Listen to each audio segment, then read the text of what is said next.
The 9 ancient thrones lit up all at once, something they were never meant to do. And the impossible part? They awakened for someone no alien would ever choose, a human who didn't even want to matter. If you want to know why, tell me where you're watching from and subscribe so we can grow this universe together. Now, the story begins. Miguel Hart had perfected the art of being invisible. Not literally, of course. At 6 feet with calloused hands and a scar above his left eyebrow, he took up space. But in the Palace of 9 Thrones, among the elegant Auri nobility with their golden skin and effortless grace, a human maintenance technician might as well have been furniture, which suited him just fine.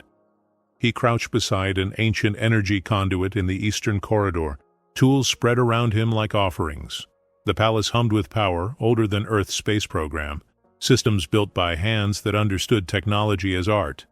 His job was simple: keep the lights on, fix what broke, stay out of the way. Morning. The word came out rougher than intended. Miguel cleared his throat, glancing up at the Ori woman who'd paused mid-sweep 3 meters away. She froze like he'd shouted. Her eyes, pale gray and impossibly large, flicked to him for a heartbeat before dropping back to the polished black stone floor. Morning, she whispered, so quiet he almost missed it.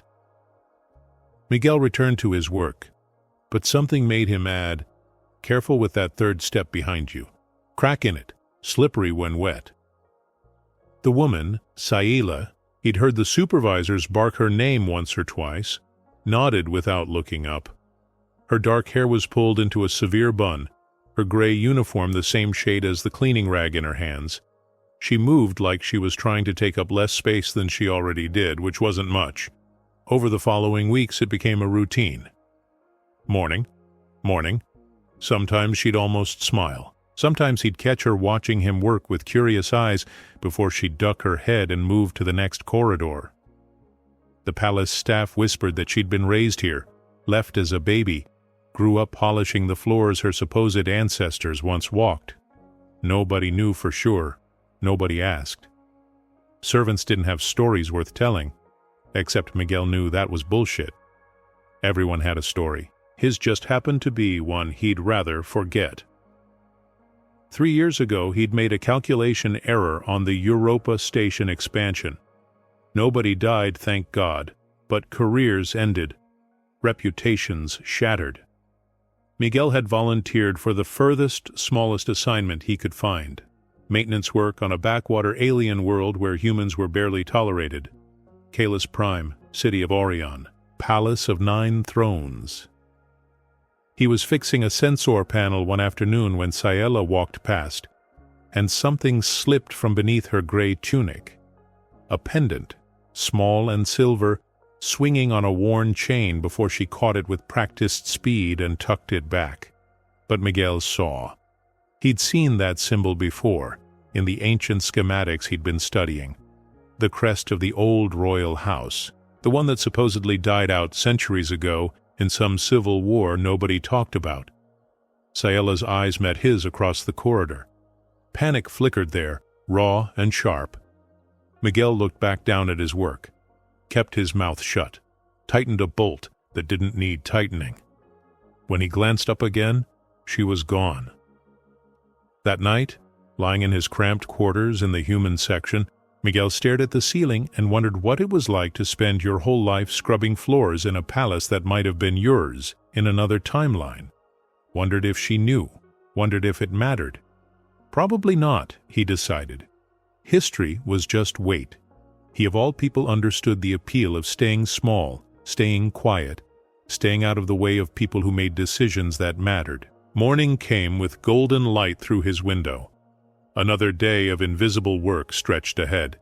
He told himself he wasn't looking forward to a quiet morning in the eastern corridor. He was lying. The morning Saela smiled at him, actually smiled, was the morning everything changed. Miguel was routing power cables in the lower palace levels when he heard the sharp voice echo down the stone corridor. "Clumsy! Do you have any idea how much this costs?"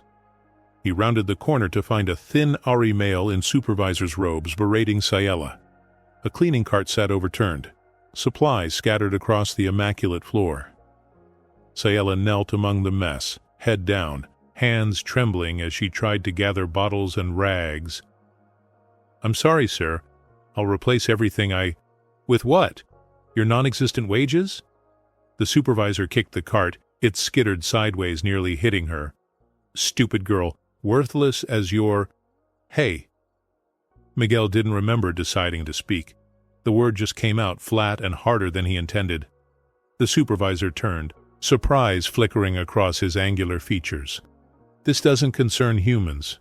The cart's wheel is broken." Miguel pointed to the axle.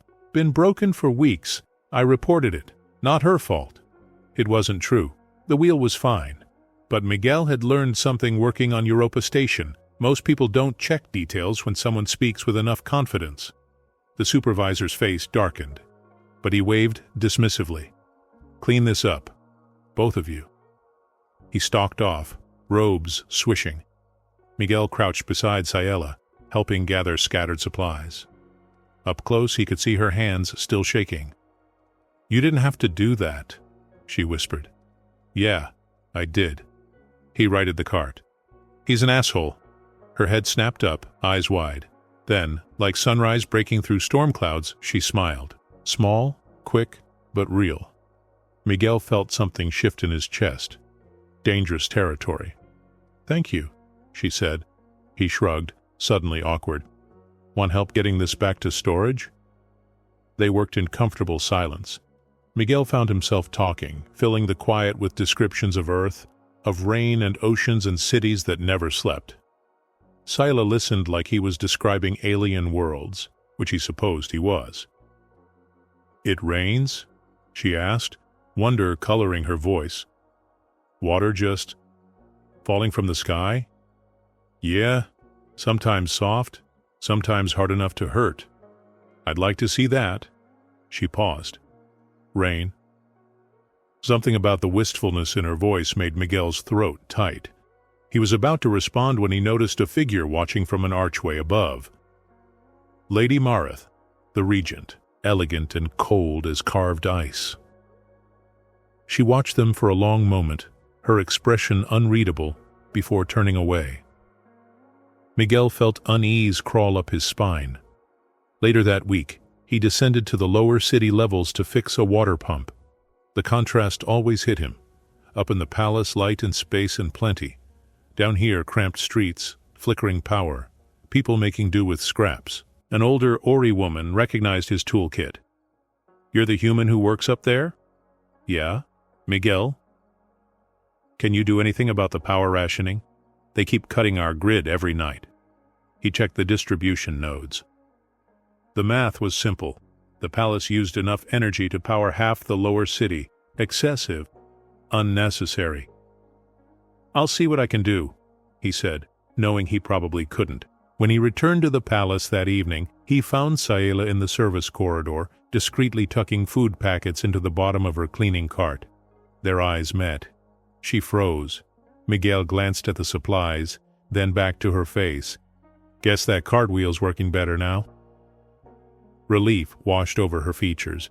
She almost smiled again. He walked past without another word, but something warm settled in his chest. Maybe being invisible had its advantages. Nobody noticed when you bent rules you weren't supposed to touch. That night, Miguel lay awake thinking about a pendant hidden under gray cloth, about food smuggled to people who needed it, about a woman who'd spent her whole life being looked through instead of looked at.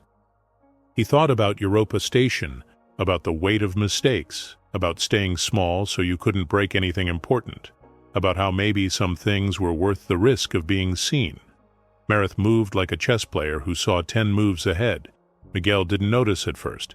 He'd been reassigned to the Western Wing. Sayela was scheduled for the Eastern corridors. Different shifts, different sections. Coincidence, probably. Except it kept happening. When he finally managed to cross paths with her near the gardens, she looked tired, circles under those gray eyes. "They have you working double shifts?" he asked quietly. She nodded. "Lady Mareth says the palace must be perfect for the upcoming delegations." A pause. "You?" "Rewiring the entire west side, apparently urgent." They both knew urgent was relative in a palace that had stood for centuries. Sayala glanced around, then lowered her voice. Be careful. She's been asking questions about Earth protocols, about human technical capabilities. She hesitated. About you. Unease prickled down Miguel's spine. Why? I don't know. But she watches things. Files them away. Sayala's fingers twisted the cleaning rag in her hands. I just wanted you to know. Something in her voice made Miguel's chest ache. Worry. For him. Hey. He waited until she met his eyes. Whatever she's planning, we'll figure it out. We? The word hung between them, heavy with meaning neither quite wanted to examine. Miguel smiled, crooked and uncertain. Yeah, we. This time, her answering smile lasted longer than a heartbeat. They started stealing moments, brief conversations in empty corridors, shared silence while he worked and she cleaned nearby. Nothing dramatic, nothing forbidden, but enough to matter. One evening, Sayala asked him about Earth, really asked, and Miguel found himself describing rain again. How it smelled, how it sounded on windows, how sometimes you'd just stand in it because feeling something, even cold water, was better than feeling nothing at all. I know that feeling, she said softly. Except the opposite. Wanting to feel less, to be less. So maybe they'd stop looking through you like you were glass. Miguel thought about Europa Station, about making yourself small to avoid breaking anything else. I get that, he said. And he did. Sayala's hand moved, barely, toward his. Stopped, retreated. Miguel pretended not to notice the ache of almost. He told her about the calculation error, about watching years of work collapse because he'd been tired, distracted, human, about the looks, the blame, the weight. That's why you're here, Sayala said. Not a question. Yeah, figured if I was just fixing pipes in a palace nobody cared about, I couldn't screw anything important up. He laughed, bitter. Turns out I can't even do that right. What do you mean? I care. The admission felt like pulling shrapnel from a wound. About the people in the lower city, about the energy distribution, about... He couldn't finish. About what? Miguel met her eyes. About you, about whether you're okay, whether some asshole supervisor is going to yell at you again, whether you're eating enough or sleeping enough or... He ran a hand through his hair. See? Screwing it up. Can't even stay professionally detached. Sayala was quiet for a long moment. Then, Miguel? Yeah? Fuck professional detachment. He blinked. Did you just... You taught me that word last week. You said it meant intensely or definitely in certain contexts. Her expression was perfectly serious, but something danced in her eyes. Was I using it wrong? Miguel laughed, actually laughed, the sound surprising them both. No, that was perfect context. Her smile could have powered the lower city for a week. That night, the palace's energy systems failed in 3 sectors simultaneously. Alarms blared. Miguel was pulled from sleep to help diagnose. By the time he reached the control room, Marth was already there, face carved from ice. Human interference, she declared, looking straight at Miguel. Your people's technology is incompatible with our sacred systems. That's not... Miguel bit back frustration, pulled up the diagnostic displays. Look, the failures in the distribution nodes, not the input side. This is a power draw issue, not a compatibility problem. And you would know this how? By tampering? By reading the damn display. The words came out sharper than intended. Miguel forced himself to breathe. I'm trying to help. Help. Mareth's smile didn't reach her eyes. How generous. But perhaps human help is not what Kalis Prime requires. She dismissed him, told him to stay out of the control systems. Miguel left feeling like he'd just been checkmated and hadn't seen it coming. The message arrived 3 days later. Report to the throne hall midnight to assess power fluctuations near the sacred seats. Midnight. Empty palace. The one place humans weren't supposed to go alone. Miguel went anyway. If this was Mareth's move, he'd see it through. At least he'd know what he was up against. The throne hall stood dark except for maintenance lights. 9 massive seats rose from the obsidian floor, ancient and dormant. And there, in the shadows, polishing the already perfect stone, Scylla. Their eyes met across the vast space. Miguel had the sudden certain feeling that everything was about to change. He just didn't know how right he was. The floor was uneven where centuries had worn stone smooth in some places, left it rough in others. Miguel should have been watching where he stepped. He was watching Scylla instead, the way she moved through the shadows, careful and precise, like she belonged to the darkness more than the palace that surrounded it. "You were called here too?"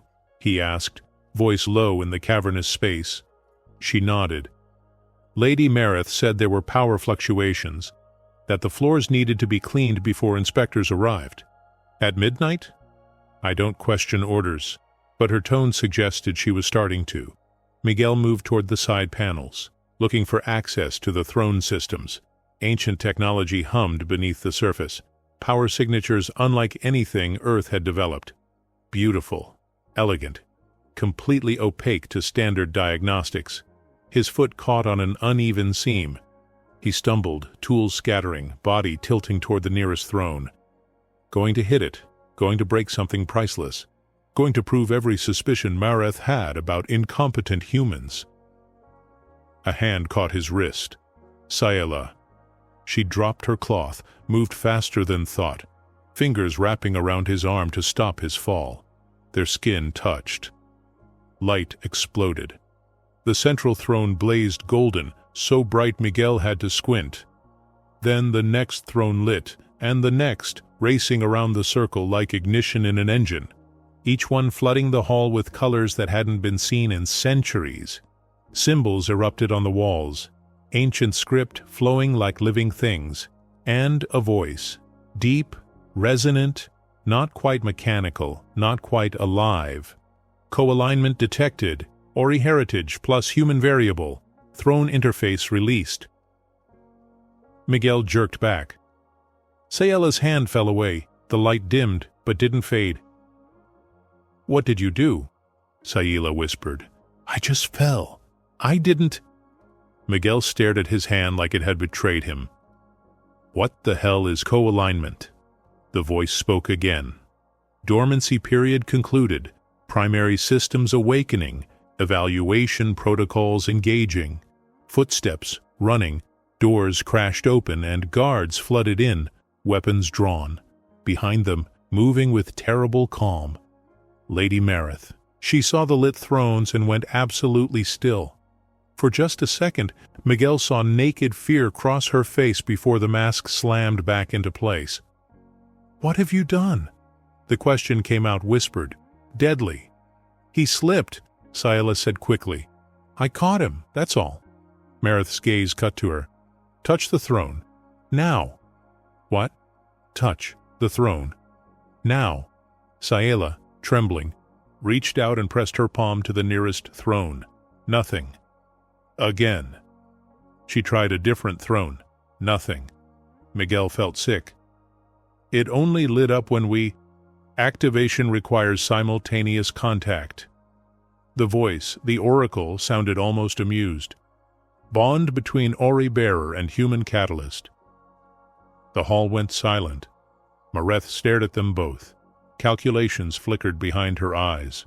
"Separate them," she ordered. "The human returns to quarters. The servant goes to the isolation wing." "Wait," Miguel started. "You have activated sacred technology without authorization. Both of you will remain apart until this is resolved." Mareth stepped closer, voice dropping. "Do you understand what you've done? The thrones were sealed for a reason. They choose, and they have chosen. Wrong!" Guards moved in. Miguel tried to catch Scylla's eye across the hall, but she was already being pulled toward a different door. Their gazes met for a heartbeat. "Don't let go," her expression said. "I won't." his answered. Then she was gone. Miguel was escorted back to the human quarters by guards who wouldn't meet his eyes. Word was already spreading. Whispers in corridors. Shocked faces. The thrones woke up. A human was there. They say it glowed like a star. In his quarters, Miguel pulled up every schematic he had access to. The throne systems were tied to everything: power distribution, communications, defense grids.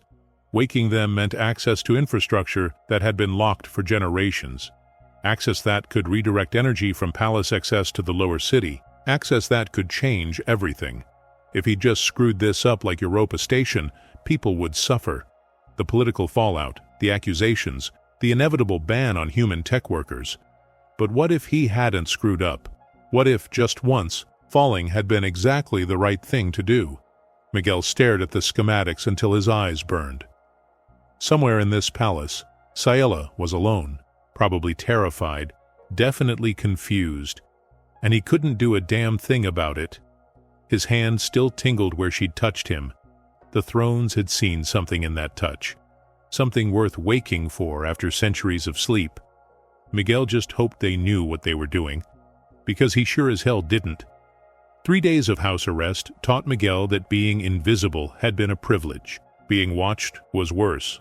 Guards stood outside his door. His system access was restricted.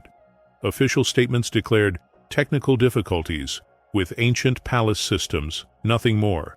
But the whole city was talking. Miguel could hear it through the ventilation shafts. Voices carried strange in the old palace. People in the lower city had seen light blazing from the throne hall, seen it, and wondered. Maybe the old stories were true? Maybe something's changing. Maybe. That word. Maybe. Small, but dangerous. On the 4th day, Miguel noticed something interesting. His restrictions blocked direct system access, but not diagnostic monitoring. Someone had been sloppy, or someone wanted to see what he'd do. He pulled up the throne interface on passive mode, just watching, not touching. The Oracle's consciousness pulsed through the network like a heartbeat, aware, curious. The thrones remained lit, waiting. For what? Miguel found a secondary access path. Old, forgotten. The kind of backdoor that happened when systems evolved over centuries and nobody cleaned up the legacy code. He could route power through it. Not much, but enough to shift load from the palace to the lower city grid. It would look like a glitch. Probably, if he was careful. Miguel's hands hovered over the controls. Europa Station flashed through his mind. The calculation error. The consequences of assuming he knew better. Then he thought about Sayela, about food smuggled in a cleaning cart, about choosing to care when caring cost something. He made the adjustment. In the lower city, lights flickered on in sectors that had been dark for months. People stepped out of their homes, looking up at illumination they'd stopped expecting. In the palace, alarms stayed silent. The shift was small enough to slip through automated monitoring. Miguel held his breath. Nothing happened. He exhaled slowly, then noticed something odd. A message in his diagnostic log. Interesting choice. Engineer Hart. Throne system concurs. Resource allocation pattern accepted. The Oracle, talking to him directly. Miguel typed carefully. You can communicate like this? Affirmative. Restricted channels only. Human Marith does not monitor legacy pathways. Inefficient. Why are you helping me? Not helping, observing. You and Ori-bearer Sela demonstrated required pattern. Now testing if pattern persists under pressure. What pattern? Insufficient data to explain. Requires practical demonstration. Cryptic bastard, but Miguel felt something loosen in his chest. He wasn't alone in this. Can you get a message to Sayela? Affirmative. Tell her I'm okay, and that the ventilation shaft in the isolation wing's west corner connects to the maintenance access if she needs to talk. Silence. Then, message delivered. She responds, don't do anything stupid. Miguel almost laughed. Too late for that. 2 days later, a folded paper appeared in the ventilation grate near his bed. The handwriting was careful, precise. They told me about the lights in the lower city. Everyone's talking about it. They think it's a miracle. I think it's you being an idiot. Thank you for being an idiot. They're keeping me in a room with old records.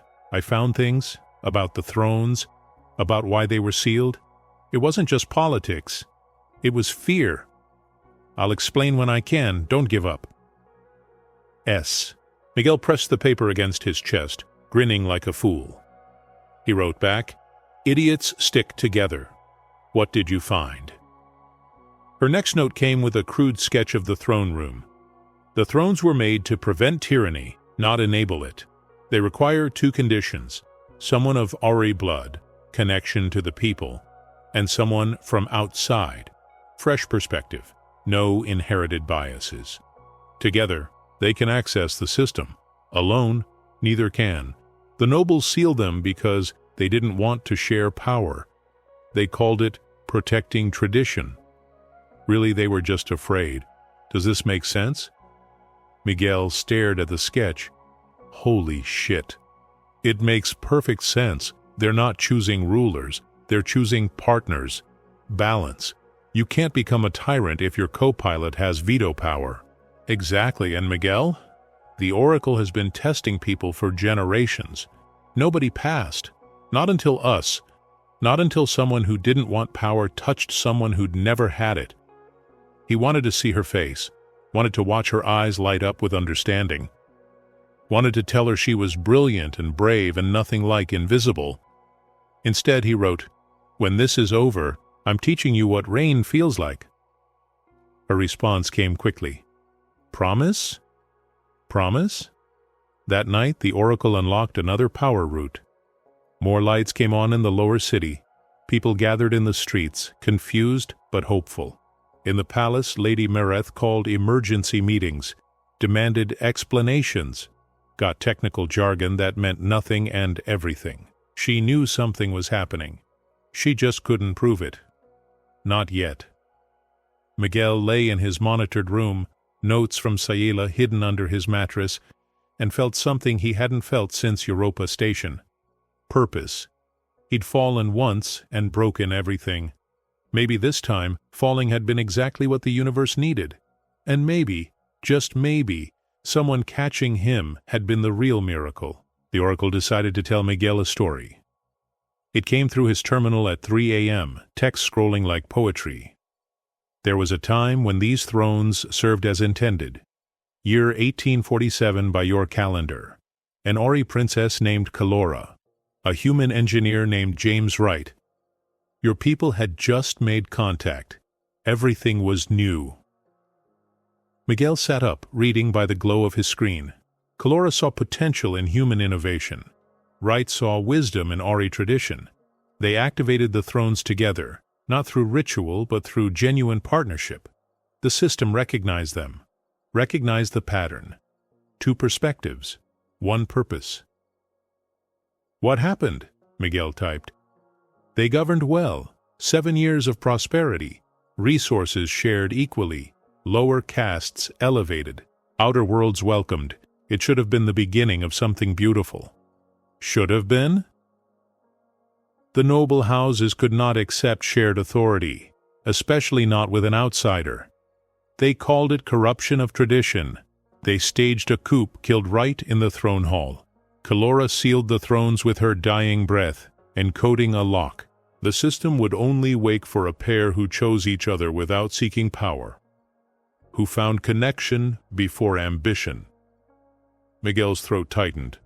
She died protecting the thrones. She died protecting the possibility, the idea that power could be service instead of dominion. The nobles spent centuries ensuring nobody would recreate that pattern. They kept Ori bloodlines isolated, kept humans marginalized, kept anyone with potential scattered and small. People like Sayla. Yes, your Sayla was left at the palace as an infant. Lady Mereth knew the bloodline markers, knew keeping her close but powerless was safest. A potential heir, invisible. If she never knew what she was, she could never challenge anything. Rage, cold and sharp, cut through Miguel's chest. They stole her life. They stole many lives, but they could not steal what matters, the capacity to care, to choose, to reach out when someone falls. Miguel remembered the touch, her hand on his wrist. Instinct, not calculation. "You were waiting," he said, "all this time, testing people, observing, hoping. Then you arrived, a human who hid from importance. She arrived, an Ari who expected nothing, and you saw each other anyway. Not because of destiny, because of choice. Is that why you're helping us?" "I am not helping. I am completing my primary function. Identify and enable those who would serve rather than rule. You and Sayla fit the parameters. Everything else is your decision." The screen went dark. Miguel sat in silence, processing. Sayla wasn't just a servant. She was the last living heir to the royal line, hidden in plain sight her entire life. And he was, what? A broken engineer who'd stumbled into something bigger than himself. The next morning, Lady Marith made her announcement. A public ceremony in 7 days. The technical malfunction would be formally addressed. The throne systems would be reset. Order restored. She was planning something. Miguel could feel it. He managed to get another note to Sayla. "The Oracle told me everything. About Kalora and Wright. About what you are." Her response came hours later, handwriting shaky. "I know. The old mistress who raised me told me yesterday. She's dying. Said she couldn't keep the secret anymore. Miguel, I don't know how to be what they say I am. I'm just me. A girl who cleans floors and hides food in carts. How am I supposed to be royalty?" Miguel wrote back immediately. "You're not supposed to be royalty. You're supposed to be you." That's the whole point. The thrones didn't wake up for bloodlines. They woke up for someone who'd spent her whole life serving others without expecting anything back. That's not common. That's rare as hell. That's why it's you. Long silence. Then, "They're going to try to separate us permanently at the ceremony. Marith told me I could stay if I publicly denounce you as a manipulator, if I claim you tricked me somehow. She'd let me remain in the palace, safe, quiet, invisible again." Miguel's hands clenched. "What did you tell her?" "That I'd think about it, but, Miguel, I'm done being invisible. I'm done being safe if safe means betraying the first person who ever saw me as something more than furniture. Whatever happens at that ceremony, I'm standing with you. Even if it costs everything." Miguel pressed his forehead against the cool wall. Pride and terror warred in his chest. They were going to face Marith's trap together. He just hoped they'd survive it. The Earth delegation arrived on day 5. Miguel was summoned to meet them. 3 officials in crisp uniforms, wearing expressions that said they'd seen this movie before and knew how it ended. "Mr. Hart." The lead diplomat, Commander Chen, gestured to a chair. "We've been briefed on the situation.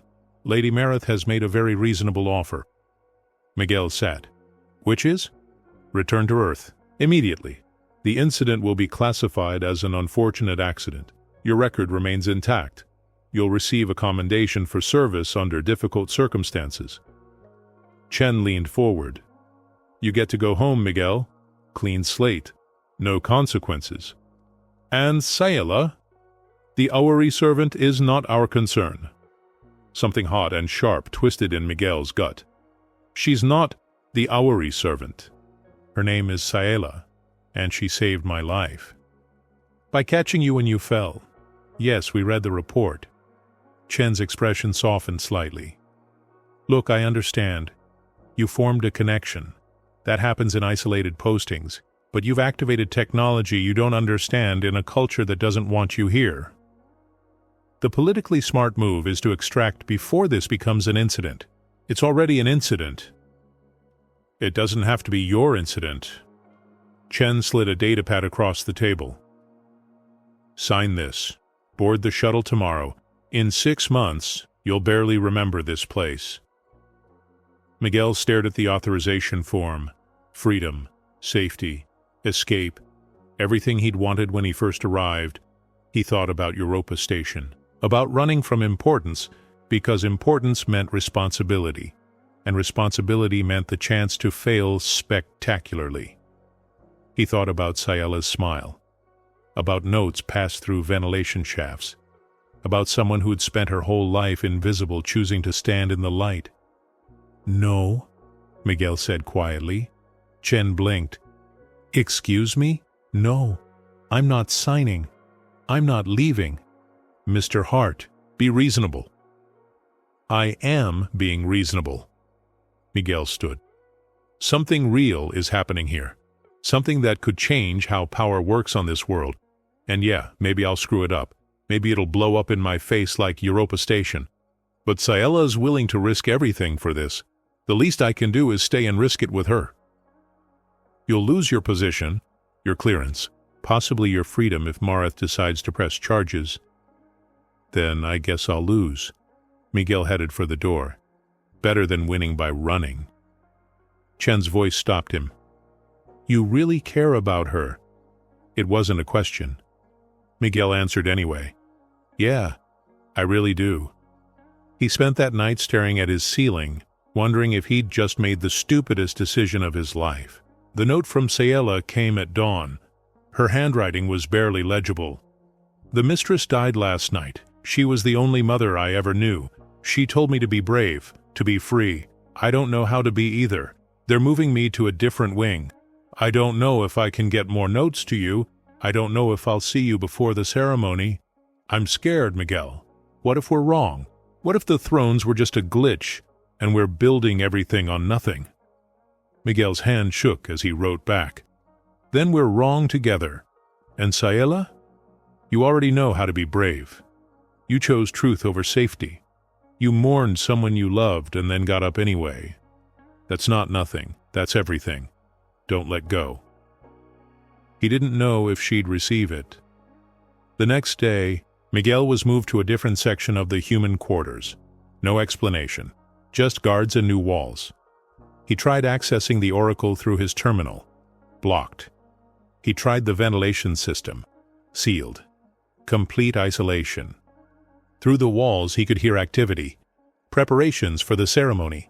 Voices raised in argument, in negotiation, in fear. The city was waking up. Literally. More power flowed to the lower levels each night. Enough that people noticed. Enough that they started asking questions. Who authorized this? Is this connected to the throne activation? What's really happening in that palace? Miguel heard it all and could do nothing. On the 6th night, the Oracle managed one last message. Text appearing on his terminal for 5 seconds before vanishing. "She has not broken. Neither have you. Tomorrow all patterns converge. Ready?" Miguel typed fast. "No, but we'll do it anyway. Acceptable answer. P.S. I ship you two for the record." Despite everything, Miguel laughed. A lonely, slightly hysterical sound in an empty room. An ancient AI with a romantic streak. The universe had a weird sense of humor.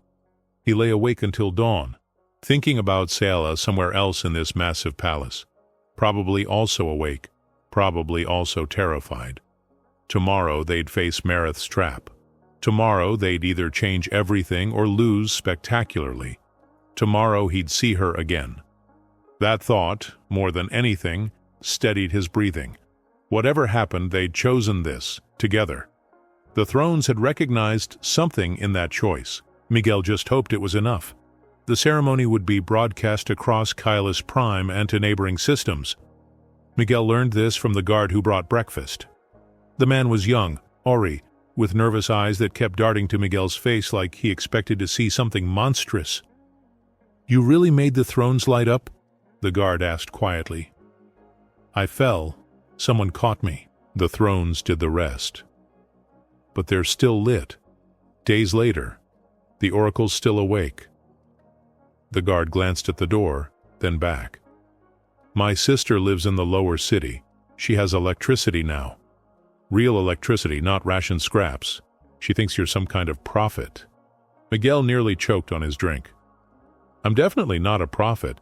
I'm a maintenance tech who got lucky. Maybe. The guard smiled slightly, but prophets probably say that too. After he left, Miguel pulled out his datapad. If he was going to stand in front of the entire planet, he should probably have something coherent to say. He started writing, crossed it out, started again. Every version sounded either too technical or too preachy, too defensive or too aggressive. Finally, frustrated, he just wrote the truth, a list of energy distribution improvements he'd observed, technical adjustments that could help the lower city, system inefficiencies that had nothing to do with politics and everything to do with bad infrastructure planning. It looked like a maintenance report. Maybe that was perfect. Miguel wasn't a prophet or a politician. He was an engineer. He could talk about load balancing and power routing. Let the thrones do the mystical shit. Meanwhile, somewhere else in the palace, Sayela was preparing in her own way. Miguel didn't know this yet, but the old servants, the ones who'd known her since she was a baby, had begun visiting her room, bringing things, small acts of rebellion, a dress, simple but beautiful, deep blue like twilight, the royal pendant cleaned and polished, on a proper chain. Stories. So many stories about the old house, about Kalora, about what leadership meant before it became about blood purity and property rights. You don't have to be what they want, one old woman said, hands weathered from decades of service. Be what we need, someone who remembers us. Sayela held the pendant, feeling its weight. I don't know how to lead. Neither did Kalora at first. She learned by listening, by caring. You've been doing that your whole life. The woman smiled. You just didn't know it counted. The morning of the ceremony, Miguel was escorted to a preparation room. He wore his standard Earth technical uniform. Practical. Honest. Chen appeared one last time. Last chance, Hart. Sign the extraction papers. You can watch this disaster from orbit. No thanks. Why? And don't give me the line about caring. Give me the real reason. Miguel thought about it. Because I'm tired of running from importance. I screwed up once badly and I let it define me. Told myself I didn't deserve to make decisions that mattered. He met Chen's eyes. But maybe the universe doesn't care what I think I deserve. Maybe it just needs someone willing to show up. Chen studied him for a long moment. Then, surprisingly, he smiled. You're either very brave or very stupid. Can it be both? Usually is. Chen extended his hand. Good luck, Hart. You're going to need it. They shook. Then Chen left, and Miguel was alone with his thoughts. The throne hall would be packed. Delegations from across the sector, Ori nobility, human observers, press feeds to a dozen worlds, and somewhere in that crowd, Sayela. He hadn't seen her in days. Didn't know if she'd changed her mind. Didn't know if Marith had gotten to her with better offers, worse threats. The Oracle pinged his datapad one last time. Energy signatures indicate elevated stress. Breathe, Engineer Hart. You are not facing this alone. Also, your technical report is excellent. Very you. She will appreciate it. How do you know what she'll appreciate? Miguel typed. I have been observing you both for weeks. Your communication patterns are consistent. You express care through practical help. She expresses care through personal risk. Together, you are balanced. Apart, you are incomplete. That's terrifyingly accurate. I am an ancient artificial intelligence. Accuracy is my primary feature. Also, the doors open in 5 minutes. Ready? Miguel stood, straightened his uniform, and stared at his reflection. Scared, definitely, but also something else. Determined. He'd fallen once and broken everything. But he'd learned something from that fall. The breaking wasn't the end. What you did after, how you rebuilt, who you chose to rebuild with, that mattered more. Ready, he said to the empty room. The Oracle's response was almost gentle. Good. Go show them what human really means. The doors opened. Light and sound flooded in. Miguel walked forward toward whatever came next and hoped Sayela was doing the same. The throne hall was transformed. Where there had been shadow and silence, now light and hundreds of bodies packed every available space. Camera drones hovered like mechanical birds. Diplomats in formal wear clustered near the exits. Auri nobility occupied the prime viewing areas, whispering behind raised hands. And at the center, bathed in spotlights, the 9 thrones still glowing softly, pulsing like living things. Miguel entered from the western door. Every eye turned to him. He forced himself to walk steadily, to not look for her. Not yet. Lady Marith stood beside the central throne, elegant in ceremonial robes that probably cost more than Miguel's annual salary. She watched him approach with cold calculation. Engineer Hart. Her voice carried across the hall. Thank you for attending, like he'd had a choice. We are here, Marith continued, addressing the crowd, to address the unfortunate technical malfunction that occurred days ago. The throne systems, dormant for centuries, were accidentally activated through human interference. Today, we will restore proper order. Murmurs rippled through the assembled crowd. The servant girl involved has been questioned extensively. She confirms that she was merely performing her duties when the humans' carelessness triggered the ancient systems. She will be reassigned to duties away from sensitive areas. The human will, of course, be repatriated to Earth. The throne systems will be properly sealed, and we can all return to... That's not what happened. The voice came from the eastern door. Sayela. Miguel's breath stopped. She walked into the light wearing the simple blue dress, the royal pendant visible against her throat. Her dark hair fell loose around her shoulders. She moved with her head high, gray eyes clear and certain. She was beautiful, terrifying, undeniably present. The hall went absolutely silent. Marith's mask cracked slightly.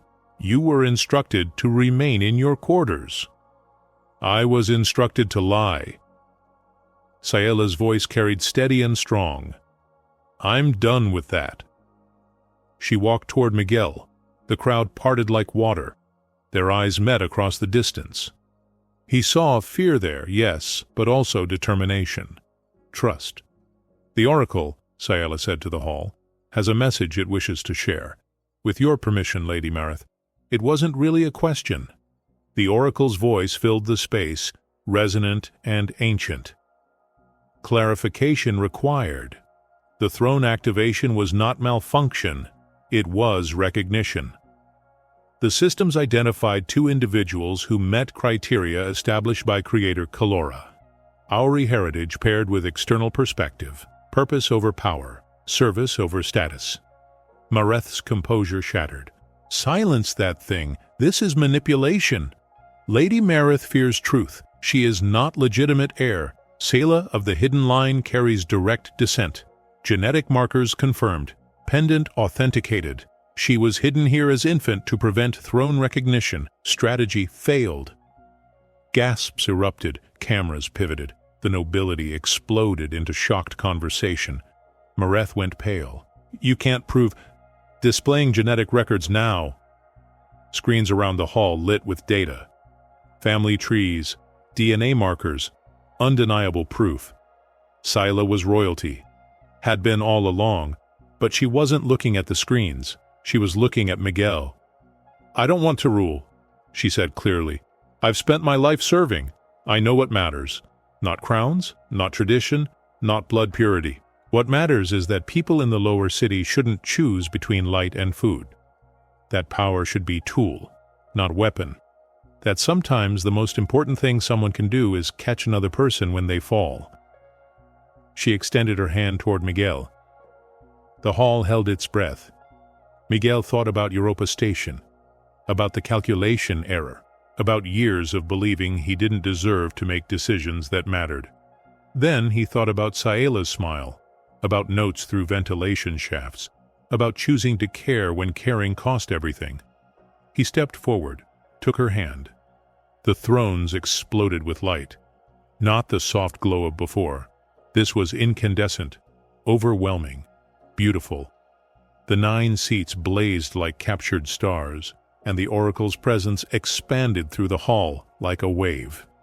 Throne interface fully activated, legitimate heir recognized, human co-authority accepted, system protocols updating. Panels opened in the walls. Holographic displays showed the entire city, power grids, resource distribution, infrastructure maps, everything that had been locked for generations suddenly visible, accessible. Tradition protocol overridden. New designation, collaborative leadership model. Query, what are your first directives? Mareth tried one last time. This is illegal. Humans cannot share Ori authority. Miguel surprised himself by laughing. Good, because I don't want authority. He turned to the displays, to the infrastructure maps he'd been studying for months. Oracle, I don't need a throne, I need a control panel. Can you give me direct access to the power distribution system? Affirmative. A terminal materialized in front of him. Miguel's hands moved across it like playing an instrument. Redirect palace access to lower city grid. Equalize distribution. Cut luxury power to noble quarters by 30%. Reroute to hospitals, schools, water treatment. In real time, projected on the ceiling, the city transformed. Dark sectors blazed to life. Buildings that had been dormant for years hummed with power. Streets lit up like stars being born. The crowd watched, stunned, as one human with a keyboard rewrote centuries of inequality in minutes. This, Miguel said, voice steady, is what I want. Not to rule, to fix, to serve, to make sure everyone sits at a throne, even if it's just the one at their kitchen table. Sayela squeezed his hand. And I want the same. To serve, not reign. To remember everyone, not just nobility. The Oracle's voice carried warmth. Parameters satisfied. New governance model accepted. Power defined as responsibility, not privilege. People in the lower city spilled into streets, staring at lights they'd stopped dreaming of. Cheers erupted.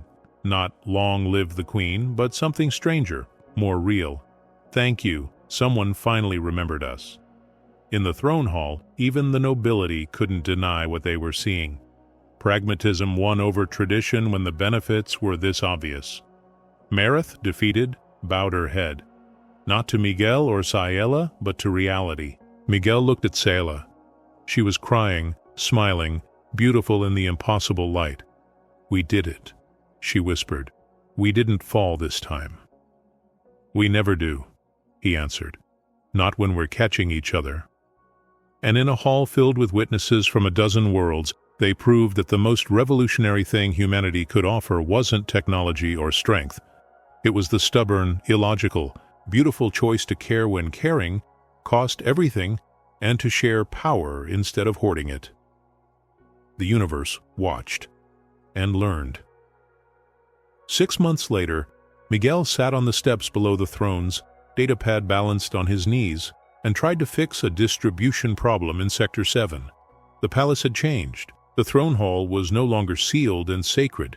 It was a working space. People came and went. Engineers consulting system maps, representatives from the lower city bringing concerns, even children sometimes, staring wide-eyed at the glowing seats.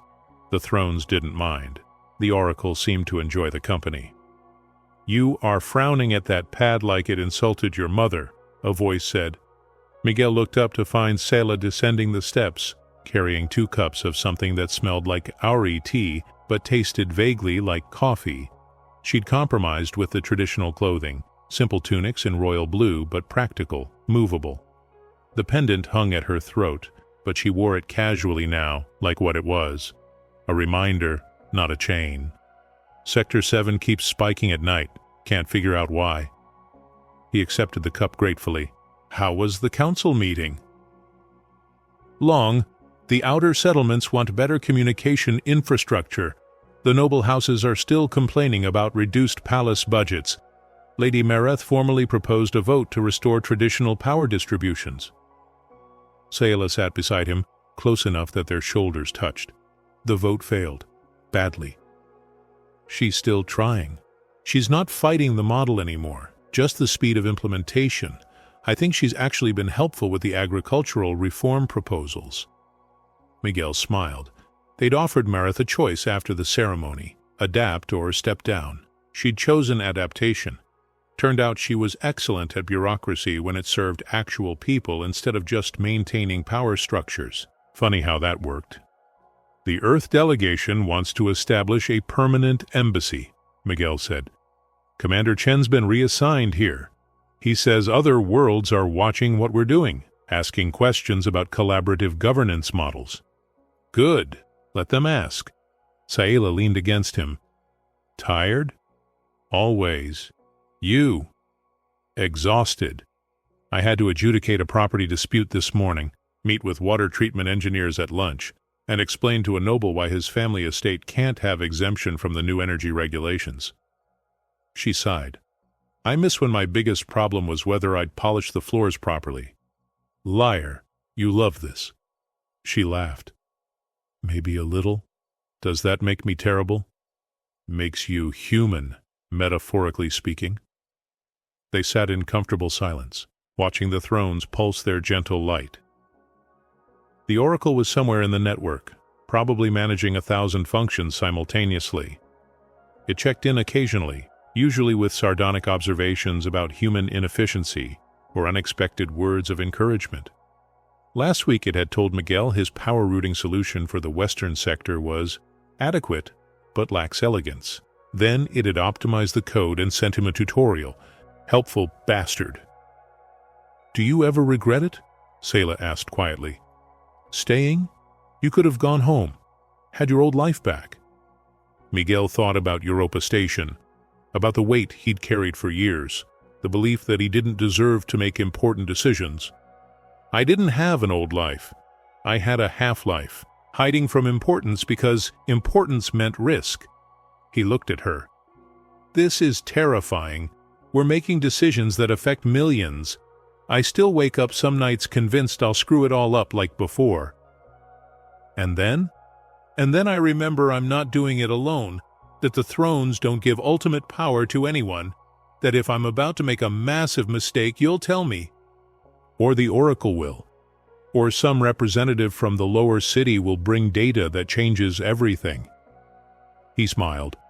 Turns out shared power means shared consequences, and somehow that makes it easier to try. Sayla's hand found his. "When you touched my wrist that night, I thought my life was ending. Everything I'd built, the safety of being invisible, all of it crashing down. And now, now I think it was beginning. The real one, where I choose instead of endure.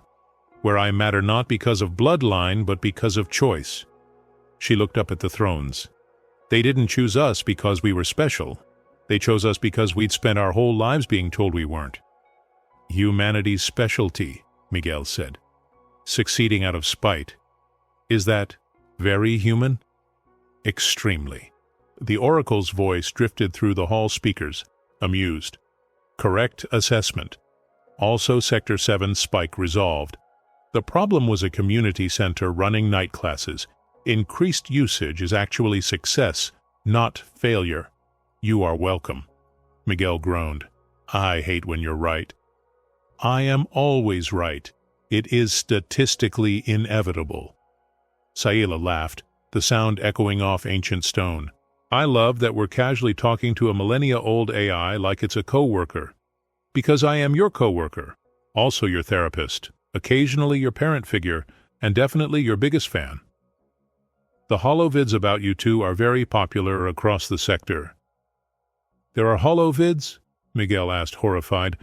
17 different series. My favorite is Thrown Apart, a love story. Very dramatic, mediocre accuracy." Sayla was laughing so hard she had tears in her eyes. Miguel couldn't help joining her. This was life now. Ancient AIs with shipping habits. Power systems that needed constant attention. Council meetings and infrastructure problems, and representatives bringing concerns at all hours. It was messy, complicated, exhausting. It was everything. That night after the last meeting, after the final system check, Miguel and Sayla stood together in the empty throne hall. "You know what I miss from Earth?" Miguel asked. Rain, you've mentioned it approximately 47 times. He grinned. The oracle's rubbing off on you, but yeah, rain. He gestured to the ceiling. Think we could rig something? Sayla's eyes lit up with that expression he'd learned to recognize. Incoming brilliant idea. 3 weeks later, they stood in a courtyard as water fell from hidden nozzles in the palace roof. Gentle at first, then harder. Artificial, yes, but real enough to soak through clothes, to run down faces, to make them both laugh like children. Around them, people from the lower city gathered, invited to experience rain for the first time. Children splashed in puddles. Adults stood with faces turned up, marveling. You did this, Miguel said. The system, the access, letting everyone enjoy it. We did this, Sayla corrected. And, Miguel, this is just the beginning. There are so many more worlds that need what we're building here. So many places where power is hoarded instead of shared. Miguel pulled her close, both of them soaked and grinning. You suggesting we export a revolution? I'm suggesting we export a choice. Let others decide if partnership works better than domination. She smiled up at him. What do you think? Ready to fall again and see who catches us? He kissed her, rain and hope and impossible future mixing together. Always, he answered. The oracle, watching through 1,000 sensors, recorded the moment for posterity and sent the data to 17 different worlds where thrones sat dormant, waiting for pairs brave enough or broken enough or stubborn enough to choose service over sovereignty. Sometimes the most human thing wasn't strength or intelligence or even compassion. It was the refusal to let go when someone needed catching. It was choosing to matter even when mattering terrified you. It was believing that power shared was power multiplied, not diminished. And it was standing in artificial rain with someone who'd seen you invisible and chosen to look anyway, building something better one stubborn choice at a time. The universe watched and learned. And in throne halls across distant stars, ancient systems began, very slowly, to wake. In the end, their story wasn't about thrones, bloodlines, or ancient systems awakening. It was about something far quieter and far louder. Two people deciding that power means nothing unless it lifts someone else. Sometimes the universe doesn't need heroes. It just needs someone willing to show up, screw up, try again, and refuse to let another soul fall alone. So let me ask you, what choices have shaped the person you became, even the ones you thought were mistakes? Who would you become if the world stopped rewarding power and started rewarding care? And what part of your life is quietly waiting for you to stop being invisible? If you stayed with us through this whole journey, write co-alignment in the comments so we know you walked every corridor with them. Tell us your city, so this constellation of people across the world can see itself. Subscribe if stories like this remind you that humanity is messy, stubborn, ridiculous, and magnificent. Like hype, share this with someone who needs a reminder that falling isn't the end. And don't forget to watch the next video. The card is already glowing on your screen like a slightly judgmental ancient throne.